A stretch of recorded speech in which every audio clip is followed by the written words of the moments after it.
cómo es el momento de la plantación y cómo está ahora, después de 2 años.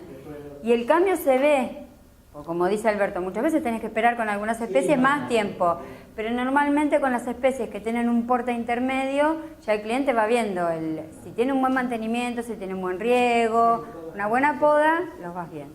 Bueno, este es un balcón que lo vamos a pasar un poco rápido, es de una paisajista, capaz que las chicas la conocen, de Dorotea Jules. Esto lo traje a colación de que los diseños de azoteas y de balcones no siempre son lugares rectangulares o cuadrados. Esto es una L y sin embargo también se puede lograr una cierta continuidad en el espacio y un cierto diseño. Acá lo que se utilizó son las bambucias para lograr una especie de... ¿se acuerdan cuando hablamos de los jardines que decíamos que eran invasivas, que por ahí teníamos que poner ladrillos de canto para que no se nos viniesen encima? Bueno, en este caso al estar en macetas nos permiten lograr una cortina, una cierta intimidad, o muchas veces yo quiero enfatizar la visual hacia aquel lugar y acá tengo un vecino y no quiero que vea. Entonces eso queda en nosotros, en lograrlo nosotros con el diseño. Esto es un paspalum, está colocado también en una maceta. Van a ver que muchas veces en determinado tipo de terrazas y balcones hay una cierta repetición de especies. De acuerdo a la orientación, de acuerdo a la zona en la que estamos, pero más o menos se van repitiendo. Después lo que hace la gente es cambiarle las florales de estación o las más chicas como para darle un poco más de color. Yo siempre digo que hablando otra vez del tema de los valores, cuando uno invierte en arbustos, invierte para largo.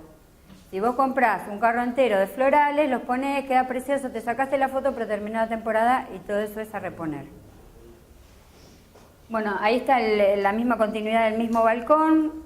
Este es un balcón que se hizo en Expo Pilar del año pasado, no, del anteaño. Y hay una gran variedad de especies. Ahí están los equisetum, que eran los que vos me preguntabas las primeras clases que tenés. Y acá, bueno, se armaron unos setos de florales más pequeños. Este es el tema que yo les quería decir. Muchas veces nosotros en el balcón, yo le di, acá donde dice, para no andar en ese tema, le di un listado de plantas, ejemplos de plantas para balcones soleados, porque si me pongo a mostrarle una por una las fotos de cada una de las plantas, es como imposible, y aparte encontrarlas separadas no es lo mismo que en un balcón determinado, una terraza. Entonces, algún tipo de especies que van para terrazas soleadas o terrazas o balcones que tienen poco sol, aquellas que están completamente, que no tienen sol directamente, y aquellas que tienen mucho viento. Ese tipo de listados, ustedes, para los que por ahí no conocen de plantas, o entran en internet y van reconociendo cada una de las especies, o nos preguntan, o el día que vayamos al vivero, por eso es la visita al vivero, es para que reconozcan. Yo traté de ponerle especies que en este momento se encuentran en los viveros. A ver, hay un montón, pero que ustedes vayan y las pidan, muchas veces no las encuentran.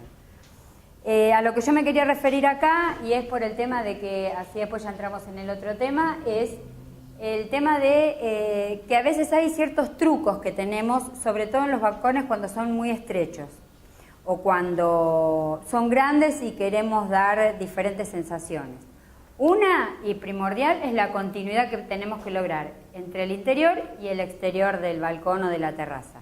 En este caso es una terraza grande, pero para que ustedes vean bien la continuidad que se le da.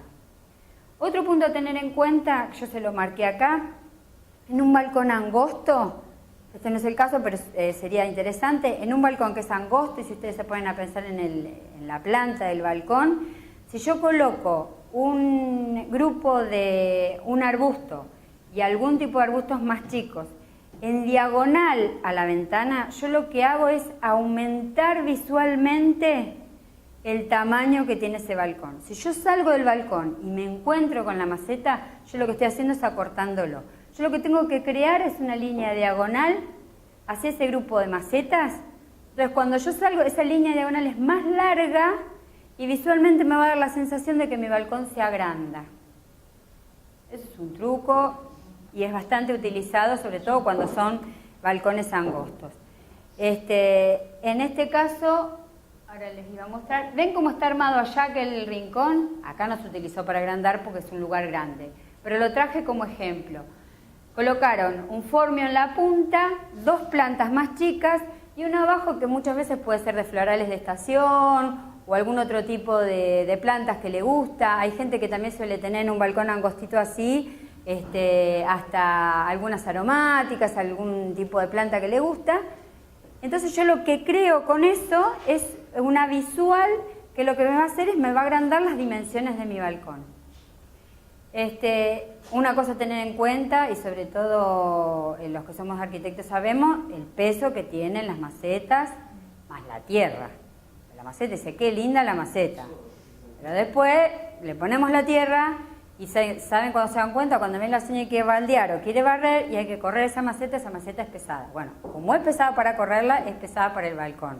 Entonces, traten de no excederse. Yo he ido a casas de gente que me dice, ¿por qué no venís y me das una idea para el balcón o la terraza? Bueno, vamos, le damos una habitación y llegó y tiene una selva. Yo dije, la mujer esto no aparece abajo, pero de gracia. No, yo todo lo que tengo y le voy poniendo maceta y maceta y maceta. Si son macetitas chiquitas no hay problema, ¿viste? Llenala de cactus chiquitito. Pero hay macetas que me la traje y era del balcón de mi mamá, una de terracota cirandí. Me traje otra maceta y empezás a sumar, y uno que por ahí no solo es paisajista, sino que también es arquitecto, y decís, esto es tan voladizo, mirá todo el peso que tiene, todo encima en el borde, es bárbaro, es hermoso, pues yo me pongo acá y la señora la vamos a buscar abajo en cualquier momento. ¿Cuál es el peso por metro cuadrado para recomendar? Depende lo que está calculado cada balcón, eso va con el cálculo del hormigón de cada... Normalmente, siempre, y acá los arquitectos me tienen que ayudar un poquito más mis colegas, se sobrecalculan las cosas, siempre tenés un margen, pero tampoco te excedas, porque normalmente los años que tenga el edificio también van a jugar en contra tuya. Entonces lo primero que te va a hacer un balcón, no tiene nada que ver con paisajismo, te va a acercar y te va a empezar a mostrar desde afuera unas rajaduras. Ahí empieza el mantenimiento de fachada, nosotros tenemos un laburito, un curro con eso. Empieza el mantenimiento de fachada. Nosotros lo que podemos hacer es ese mantenimiento, que no se vea la rajadura, pero si uno saca la maceta, de todos los balcones uno se va a caer. Es difícil que llegue al colapso. Muchas veces se ha visto que se han tenido que poner tensores en los balcones por el peso y la rajadura que tenía. Yo prefiero lo anulo, porque no salgo más ahí, ¿viste? Es una cuestión personal. Por eso traten de no excederse. Normalmente el balcón que tiene dimensiones pequeñas no te da para poner mucha planta. Tenés que ser muy fanática y tratar de utilizar materiales que no sean como la terracota gruesa, sino utilizar otro tipo de fibras, de no colocar demasiada cantidad de tierra, o sea, las especies que vas a colocar no van a tener que requerir tantas raíces. Por eso, bueno, va un poco en el... Vos fijate, como yo les decía hoy, casi siempre son repetitivas las especies, son formios, bueno, en este caso pues se pusieron palmeras chiquititas, pero después ahí mira, hasta se dieron el gusto de hacer una especie de estanquecito chiquitito. Eso no tiene mucha duración porque suelen, se evapora, junta mucho mosquito después en las épocas de calor y requiere un mantenimiento grande, pero por lo menos para tener algo diferente, eso requiere mantenimiento. Eso necesitas que tenga o una persona que le mantenga el balcón o que la persona dueña del departamento le guste. ¿Qué son las flores azules? ¿Cuál era? Ah, sí. La que yo ahí. Sí. Esas también se suelen ver en los jardines porque se hacen arbustos más altos, arbustos intermedios y después se colocan. Son tulbargias que son muy similares, o se colocan estas, o se colocan agapanthus, o hemerocalis, o todas que son de hojas alargadas, que dan como una terminación. En ese caso están en las macetas. Me quiero apurar así llegamos al otro tema. Mira, no, yo estoy yendo para atrás, ¿no? Sí. Me quería apurar al revés. Bueno, ahí vemos como también, utilizando la madera en el piso, que requiere un cierto mantenimiento, lo que se hizo en ese lugar es crear una cierta intimidad con el vecino. Hay mucha variedad de plantas que se pueden colocar, desde las bambusias, las abelias arbustivas. Hay muchos ejemplares que yo le puse acá en el caso de querer crear los reparos, para no detenerme en cada especie, porque si no por ahí se les extendía demasiado, las especies que se podían colocar, sobre todo por el tema de los reparos. Esas también serían bambusias que se colocan, ¿ven? Como yo muchas veces le digo, se van como repitiendo situaciones. Fíjense, ese balcón es bien angosto. Se colocó madera, yo no sé si le hubiera colocado, por ahí es una continuidad del interior. Se hizo un cantero, lo que hace la piedra en ese caso es lo mismo que yo le comentaba en los parques. La piedra bien blanca lo que me ayuda a mí es iluminar. Ese balcón debe ser un balcón bastante oscuro, ese balcón normalmente debe tener otro edificio que está enfrente. Entonces lo que se hace es, hasta que esto tome su porte y su tamaño, la privacidad se da con este elemento que sería un elemento más de construcción. Y con un elemento vegetal, a medida que va creciendo, va tomando la privacidad que yo quiero darle al lugar. Pero fíjense que en un espacio chico yo tengo diferentes macetas, pero del mismo material. ¿Sí? Yo ahí tengo 3 materiales: las piedras, la madera y el material de las macetas. Si yo ahí hago una cosa muy cargada de macetas de diferentes tamaños y diferentes colores, me van a venir a buscar seguro. Mirá, ahí. Ese también es una forma de crear, eso es más una terraza, de crear un poco de privacidad y demás. Ven que yo siempre les digo, todas las plantas que yo quiero que tomen altura, le tengo que dar un espaldar o un lugar de apoyo. Normalmente en zonas de viento, porque también las tengo que atar.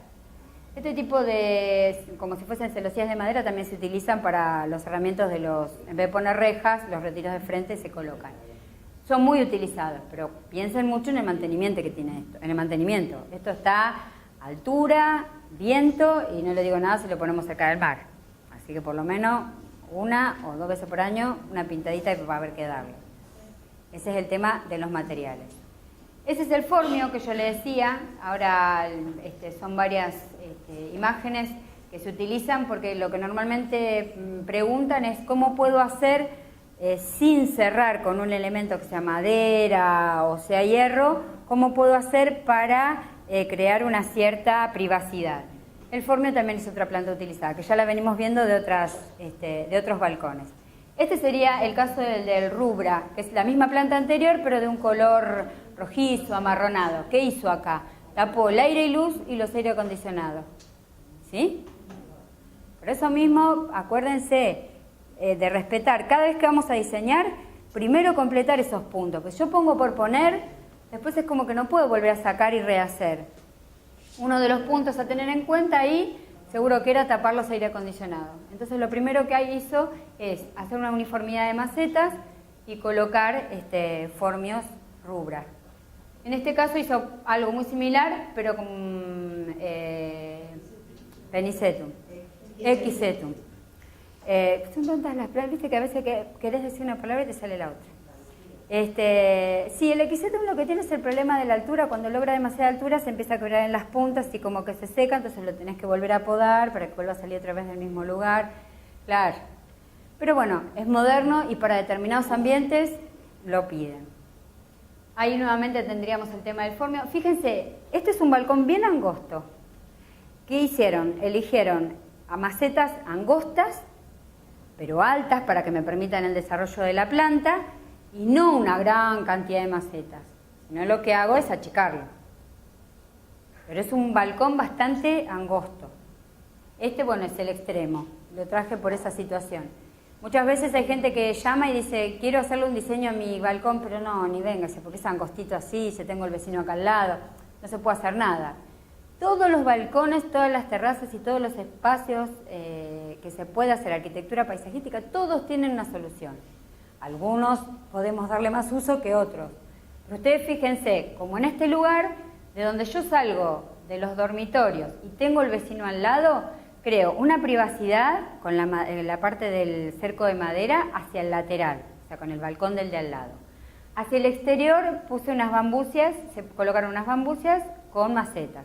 Y de este lado de acá ya no se colocaron. Entonces, normalmente acá, si uno tiene un poco de imaginación, debe dar el estar o el living, que no necesito una intimidad. Sin embargo, el dormitorio sí. Debo tener vecinos que están normalmente enfrente de la calle y suelen mirar. Si ustedes son los que estaban mirando, este vecino les acaba de cortar el chiste. Y como muchas veces con un elemento muy simple, muy chiquito, son 3 macetas con 3 lavandas, y sin embargo, esto es como para cerrar el tema este del balcón. No hay que irse a la sofisticación de los balcones con las macetas blancas y los grandes sillones. Con 3 macetas iguales, acá la uniformidad, le coloco 3 lavandas y unas piedras, y muchas veces logro un rinconcito lindo y agradable, que sin esas macetas yo tendría solamente un balcón con una baranda de hierro. Este es un ejemplo que lo hemos tomado, lo traje, yo les voy contando todas las intimidades del caso. Cuando yo hice el curso, el posgrado de paisajismo, el profesor siempre mostraba muchas veces los antes y los después. Cómo se había encontrado un balcón que casi no tenía vida, no tenía uso, y la gente quería un lugar para usar. Que fuese rústico, que no tuviese mucho mantenimiento, él siempre nos recalcaba sobre esto, que fuese rústico, que tuviese plantas de no mucho mantenimiento, y que lograra un ambiente agradable para estar, sobre todo en Buenos Aires, que ellos necesitan del espacio exterior. Salir a cenar, a tomar un mate, algo, y normalmente tienen un comedor muy estrecho que al abrir yo los ventanales, ese espacio es como que se me mete adentro y el interior también fluye hacia el exterior. Fíjense, como en el antes era un lugar con 2 sillas y una maceta ya en la punta, y después con un diseño se logra un lugar más acogedor y más tranquilo, y sin embargo es bastante angosto, no es un lugar grande, y se pueden lograr diseños. Fíjense, la madera, la uniformidad de las especies que están al fondo no son las mismas que están en las macetas, pero tienen la característica de tener las hojas, como les dijo Alberto la vez pasada, hojas alargadas. Entonces, con esa característica lo que logran ustedes es una uniformidad, sin repetir los laterales con las plantas que tengo hacia el frente. Esa era una que me gustó el tema. Y este es un balcón que diseñaron unas chicas conocidas también allá en Buenos Aires, y no tiene color. Este es el balcón, colocaron macetas de colores. La premisa que ellos tuvieron fue la colocación de macetas de colores. Y crearon dos sectores. Un sector que tiene macetas más chicas y más compacto el lugar, y la anterior que yo les había mostrado, que era con menor cantidad de macetas tan chiquititas como las que estaban de este lado, pero más o menos las especies son las mismas. Los formios, allá al fondo tengo algunas herbáceas. Acá lo que le da la uniformidad son las macetas y el color. Como con diferentes elementos, no con las plantas o con los elementos que serían macetas o demás, yo puedo lograr un diseño.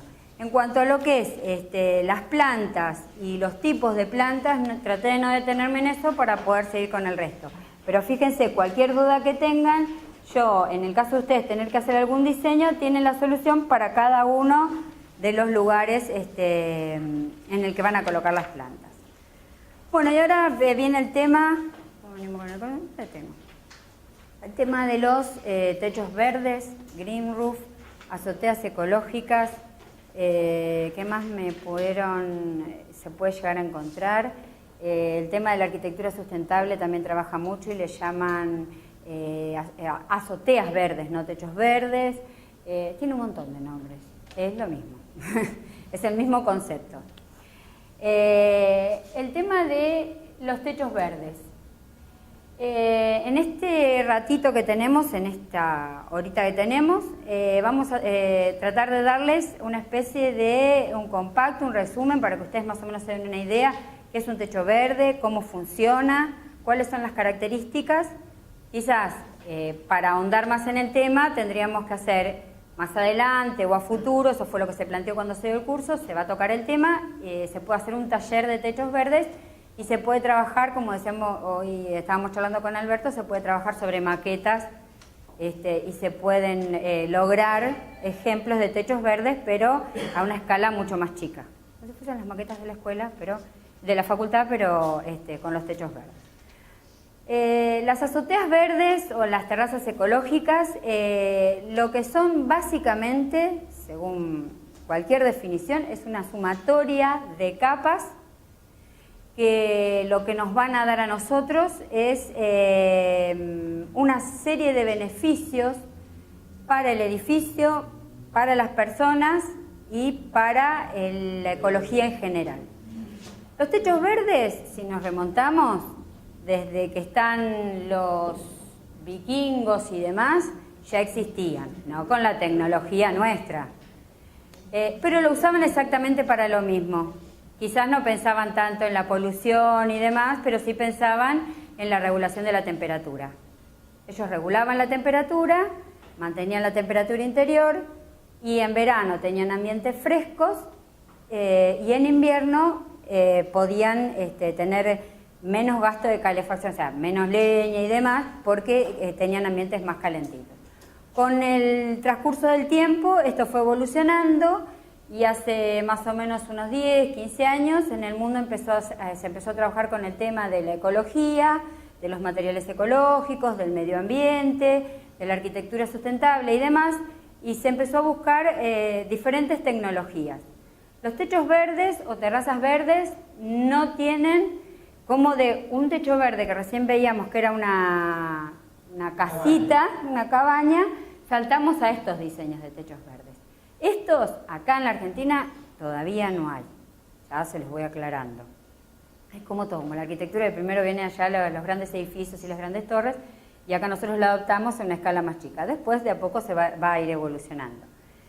Yo le traje una serie de ejemplos para que más o menos nos demos una idea de cómo fueron desarrollándose en el mundo las terrazas verdes.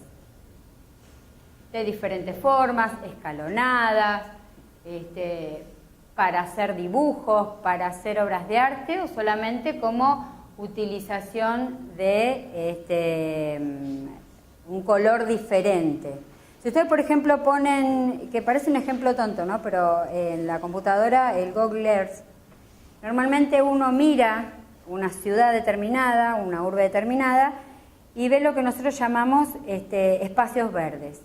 Muchas veces, y sobre todo en Buenos Aires, se ha hecho un estudio que no llegan a ser el 10% de la superficie de hormigón que tiene la ciudad de Buenos Aires. Entonces eso trae a colación de que empezó a preocupar a la gente, a las personas que trabajaban sobre esos temas de la ecología y demás, y entonces empezaron a desarrollar diferentes sistemas. Los techos verdes, ¿por qué un techo verde? Un techo verde, primero, ese es un ejemplo que se hizo acá, creo que en el interior, una empresa que trabajaba, hizo una unidad tipo y trabajó sobre un techo verde. El techo verde no es solamente el que nosotros vemos lleno de árboles y de plantas. Nace como si fuese un césped y de ahí en adelante va evolucionando. ¿Por qué? Porque produce oxígeno, que es esencial para la mejor calidad de vida y un ambiente saludable para la ciudad. Otro punto a tener en cuenta es que consume el dióxido de carbono, uno de los principales gases que tenemos de efecto invernadero. Esto es un techo verde, ya después lo vamos a ver. Otro de los puntos a tener en cuenta, la mayoría de estos ejemplos que le voy dando ahora, con las características, esos sí son ejemplos de acá de la Argentina. Normalmente en Capital Federal, hay alguno en Córdoba, hay alguno en Rosario. Captura las partículas suspendidas. Aquellas personas que son alérgicas o tienen problemas, cuanto menos espacios verdes hay, el árbol a nosotros nos ayuda muchísimo. Entonces, donde no hay mucha vegetación, creando este tipo de lugares, lo que se hace es capturar esas partículas suspendidas y ayudar a que el aire esté más limpio. Muchas veces también reduce el nivel de ruido. Este es un ejemplo también que se hizo en Buenos Aires. Fíjense que está hecho por pequeños sectores de superficie, que yo después les voy a explicar por qué. Reduce los ruidos. Regula el clima local. En este caso es lo que yo les decía. En las grandes ciudades se produce lo que se llama el efecto isla-calor. Cuantos más autos hay, más calefacción hay y demás, las ciudades son cada vez más calientes y tienen cada vez más temperatura. Colocando los techos verdes, También lo que estamos aportando es una reducción de temperatura a nivel urbano, no solamente de vivienda. Reduce el costo de climatización y de calefacción, como yo les decía, que esto venía desde la antigüedad, no son cosas nuevas, sino son cosas que se vienen como sumando. Lo que hace es, en el verano, mantener fresco el ambiente y en invierno no tengo que gastar tanto y no es tan oneroso el tema de la calefacción. En ese caso también estamos ayudando a un menor consumo de la energía. Aumenta la vida útil de las membranas, que en este caso cuando tenemos las famosas membranas de Roveroy y demás se suelen quebrar, rajar. Si nosotros sobre las azoteas hacemos un techo verde bien elaborado, o sea, bien construido, le damos una mayor vida a la membrana y una mayor vida a la azotea. ¿Y el tema de las raíces? ¿Hay raíces? Ahora, cuando vayamos al detalle constructivo te cuento. El tema de la ayuda al tema del agua de lluvia, la tomo muchas veces. Muchas, en las de Buenos Aires todavía no pude averiguar si hay alguna hecha, pero en las que se hacen en el exterior, porque las empresas que vienen acá con los materiales vienen desde afuera, Alemania, Estados Unidos, y ellos normalmente lo que hacen es capturar el agua de lluvia, lo que no lo captura la terraza verde lo almacenan y lo utilizan para el riego, cuando son grandes superficies. O sea que a su vez también trabajan con reutilizando ese agua y no utilizando agua potable para el riego de las terrazas. Bueno, contrarresta la contaminación atmosférica, son varias características, crea un entorno sano. Este edificio está en la zona de Santa Fe, en la provincia de Santa Fe, que también se hizo como una prueba piloto. Muchos de los que están en la Argentina están hechos con ese tema de pruebas piloto. Devuelve la vegetación a la ciudad, que era lo que yo les decía. Si miramos desde arriba, como les decía hoy el ejemplo de Google Earth, muchas veces hay ciudades que han